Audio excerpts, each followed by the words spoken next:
Et puis immobilier encore avec ce nouveau pôle d'activité dans le quartier du Tivoli à Mille-Bruxelles.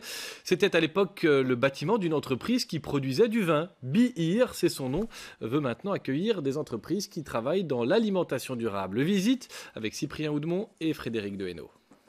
Derrière cette façade classée et délicatement rénovée située à 2 pas du canal, l'ancien antre d'un vin tonique très célèbre à l'époque. Il y a presque un siècle, sous ces grandes verrières, arrivaient des tonneaux par centaines. Les fûts étaient déchargés dans cette zone, étaient ensuite stockés dans les chais qui se trouvent tout autour de cette zone centrale, au rez-de-chaussée et au premier étage.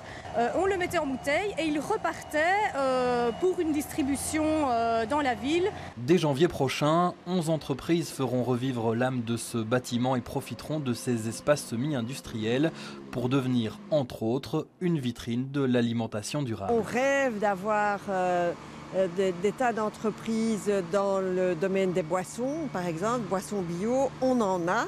Donc ça va être un retour à l'origine du bâtiment. Et puis on aura surtout aussi le marché bio des tanneurs, qui reste bien sûr aux tanneurs, mais qui va ouvrir un deuxième marché ici. Entre Tour et Taxi et le futur quartier durable Tivoli, le bâtiment se situe dans une zone en pleine transformation. Le CPAS de la ville de Bruxelles, propriétaire, espère faire baisser le chômage dans le quartier. De permettre qu'on donne des occasions de créer des emplois qui peuvent absorber ce public-là qui n'arrive pas à trouver facilement de l'emploi. Et ça fait partie, disons, des clauses, en tout cas, à passer avec les entreprises qui vont rentrer dans ce projet. Profiter des anciens atouts pour développer l'économie circulaire future, c'est l'objectif de ce futur pôle d'activité intitulé Bihir, un nom qui en rappelle un autre.